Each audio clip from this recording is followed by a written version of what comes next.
12:2. Do not be conformed to this world, but be transformed by the renewal of your mind, that by testing you may discern what is the will of God, what is good, and acceptable, and perfect. This is the law of the guilt offering. It is most holy. In the place where they kill the burnt offering, they shall kill the guilt offering, and its blood shall be thrown against the sides of the altar.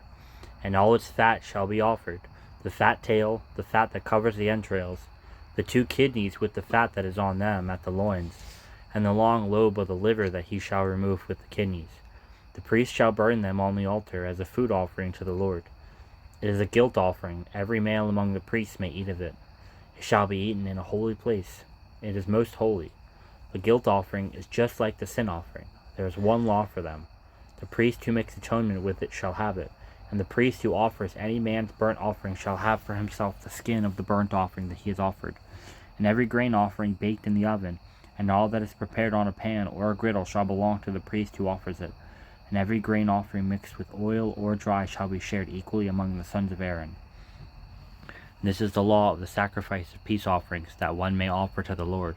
If he offers it for thanksgiving, then he shall offer with the thanksgiving sacrifice unleavened loaves mixed with oil, unleavened wafers smeared with oil, and loaves of fine flour well mixed with oil.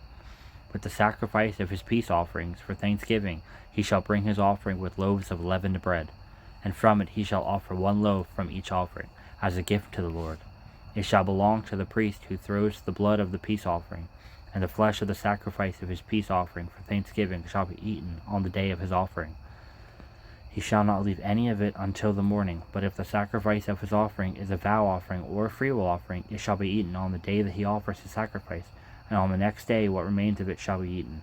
But what remains of the flesh of the sacrifice on the 3rd day shall be burned up with fire. If any of the flesh of the sacrifice of his peace offering is eaten on the 3rd day, he who offers it shall not be accepted, neither shall it be credited to him. It is tainted, and he who eats of it shall bear his iniquity. Flesh that touches any unclean thing shall not be eaten, and shall be burned up with fire, and all who are clean may eat flesh. But the person who eats of the flesh of the sacrifice of the Lord's peace offering, while an uncleanliness is on him, that person shall be cut off from his people.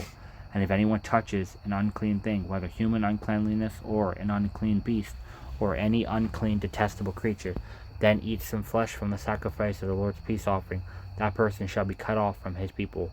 The Lord spoke to Moses, saying, Speak to the people of Israel, saying, You shall eat no fat of ox or sheep or goats. The fat of an animal that dies of itself, and the fat of one that is torn by beasts may be put to any other use, but on no account shall you eat it. For every person who eats of the fat of an animal of which a food offering may be made to the Lord shall be cut off from his people. And moreover you shall eat no blood whatsoever, whether of fowl or of animal, in any of your dwelling places. And whoever eats any blood, that person shall be cut off from his people. The Lord spoke to Moses, saying, Speak to the people of Israel, saying, Whoever offers the sacrifice of his peace offerings to the Lord shall bring his offering to the Lord from the sacrifice of his peace offering. His own hands shall bring the Lord's food offering. He shall bring the fat with the breast, that the breast may be waved as a wave offering before the Lord. The priest shall burn the fat on the altar, but the breast shall be for Aaron and his sons. And the right thigh you shall give to the priest as a contribution from the sacrifice of your peace offering. And whoever among the sons of Aaron offers the blood of the peace offering, and the fat shall have the right thigh for a portion. For that breast is waved, and the thigh that is contributed I have taken from the people of Israel, out of the sacrifice of their peace offering, and have given them to Aaron the priest and to his sons, as a perpetual due from the people of Israel. This is the portion of Aaron and of his sons from the Lord's food offerings, from the day they were presented to serve as priests of the Lord. The Lord commanded this to be given them by the people of Israel. From that day that he anointed them, it is a perpetual due throughout their generations. This is the law of the burnt offering, of the grain offering, of the sin offering, of the guilt offering, the ordination offering, and the peace offering, which the Lord commanded Moses on Mount Sinai on that day that he commanded the people of Israel to bring offerings to the Lord in the wilderness of Sinai. The Lord spoke to Moses, saying, Take Aaron and his sons with him, and the garments and the anointing oil, the bowl of the sin offering, and the 2 rams, and the basket of unleavened bread, and assemble all the congregation at the entrance of the tent of meeting. And Moses did as the Lord commanded him, and the congregation was assembled at the entrance of the tent of meeting. And Moses said to the congregation, This is the thing that the Lord has commanded to be done. And Moses brought Aaron and his sons, and washed them with water. And he put the coat on him, and tied the sash around his waist, and clothed him with the robe, and put the ephod on him, and tied the skillfully woven band of the ephod around him, binding it to him with the band. And he placed the breastpiece on him, and in the breastpiece he put the Urim and the Thummim, and he set the turban on his head. And on the turban in front he set the gold plate, the holy crown, as the Lord commanded Moses. Then Moses took the anointing oil, and anointed the tabernacle and all that was in it, and consecrated them. And he sprinkled some of it on the altar 7 times, and anointed the altar and all its utensils, its basins, its stands, and to consecrate them all. And he poured some of the anointing oil on Aaron's head, and anointed him to consecrate him. Then Moses brought Aaron's sons, and clothed them with coats, and tied sashes around their waist, and bond caps on them, as the Lord commanded Moses. Then he brought the bull of the sin offering, and Aaron and his sons laid their hands on the head of the bull of the sin offering, and he killed it. Moses took the blood, and with his finger put it on the horns of the altar around it, and purified the altar, and poured out the blood at the base of the altar, and consecrated it to make atonement for it. And he took all the fat that was on the entrails, and the long lobe of the liver, the 2 kidneys with their fat, and Moses burned them on the altar. But the bull and its skin and its flesh and its dung he burned up with fire outside the camp, as the Lord commanded Moses. Then he presented the ram of the burnt offering, and Aaron and his sons laid their hands on the head of the ram. And he killed it, and Moses threw the blood against the sides of the altar. He then cut the ram into pieces, and Moses burned the head and the pieces and the fat. He washed the entrails and the legs with water, and Moses burned the whole ram on the altar. It was a burnt offering with a pleasing aroma, a food offering for the Lord, as the Lord commanded Moses. Then he presented the other ram, the ram of ordination, and Aaron and his sons laid their hands on the head of that ram, and he killed it. And Moses took some of its blood, put it on the lobe of Aaron's right ear, and on the thumb of his right hand, and on the big toe of his right foot. Then he presented Aaron's sons, and Moses put some of the blood on their lobes of the right ear, on their thumbs of their right hands, and on the big toes of their right feet. And Moses threw the blood against the sides of the altar. Then he took the fat tail, and all the fat that was on the entrails, and the long lobe of the liver, and 2 kidneys with their fat, and the right thigh. And out of the basket of unleavened bread that was before the Lord, he took 1 unleavened loaf, and 1 loaf of bread with oil, and 1 with wafer, and placed them on the piece of fat and on the right thigh. And he put all of these in the hands of Aaron and in the hands of his sons, and waved them as a wave offering before the Lord. Then Moses took them from their hands, and burned them on the altar with the burnt offering. And this was the ordination offering with the pleasing aroma, a food offering to the Lord. And Moses took the breast and waved it for a wave offering before the Lord. It was Moses' portion of the ram of ordination, as the Lord commanded Moses. Then Moses took some of the anointing oil, and of the blood that was on the altar, and sprinkled it on Aaron and his garments, and also on his sons and his sons' garments. So he consecrated Aaron and his garments, and his sons' garments with him. And Moses said to Aaron and his sons, Boil the flesh at the entrance of the tent of meeting, and there eat it. And the bread that is in this basket of ordination offerings, as I commanded, saying, Aaron and his sons shall eat it. What remains of the flesh and the bread you shall burn up with fire. And you shall not go outside the entrance of the tent of meeting for 7 days, until the days of your ordination are completed.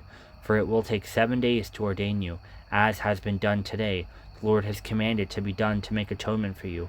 At the entrance of the tent of meeting you shall remain day and night for 7 days, performing what the Lord has charged, so that you do not die.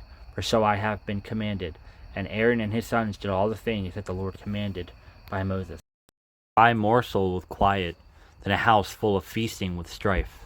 A servant who deals wisely will rule over a son who acts shamefully, and will share the inheritance as one of the brothers. The crucible is for silver, and the furnace is for gold, and the Lord tests hearts. An evildoer listens to wicked lips, and the liar gives ear to a mischievous tongue. Whoever mocks the poor insults his maker, and he who is glad at calamity will not go unpunished. Grandchildren are the crown of the aged, and the glory of children is their fathers.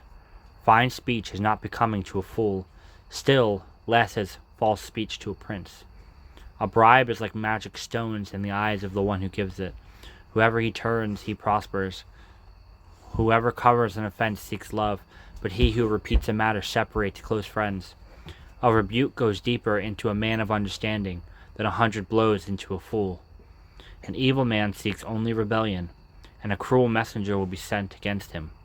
Let a man meet a she-bear robbed of her cubs rather than a fool in his folly. If anyone returns evil for good, evil will not depart from his house. The beginning of strife is like letting out water, so quit before the quarrel breaks out. He who justifies the wicked and he who condemns the righteous are both alike an abomination to the Lord. Why should a fool have money in his hand to buy wisdom, when he has no sense? A friend loves at all times, and a brother is born for adversity. But one who lacks sense gives a pledge, and puts up security in the presence of his neighbor. Whoever loves discretion loves strife, and he who makes his door high seeks destruction. A man of crooked heart does not discover good, and one with a dishonest tongue falls into calamity. He who sires a fool gets himself sorrow, and the father of a fool has no joy. A joyful heart is good medicine, but a crushed spirit dries up the bones. The wicked accepts a bribe in secret to pervert the ways of justice. The discerning set his face toward wisdom, but the eyes of a fool are on the ends of the earth. A foolish son is a grief to his father, and bitterness to her who bore him. To impose a fine on a righteous man is not good, nor to strike the noble for their uprightness.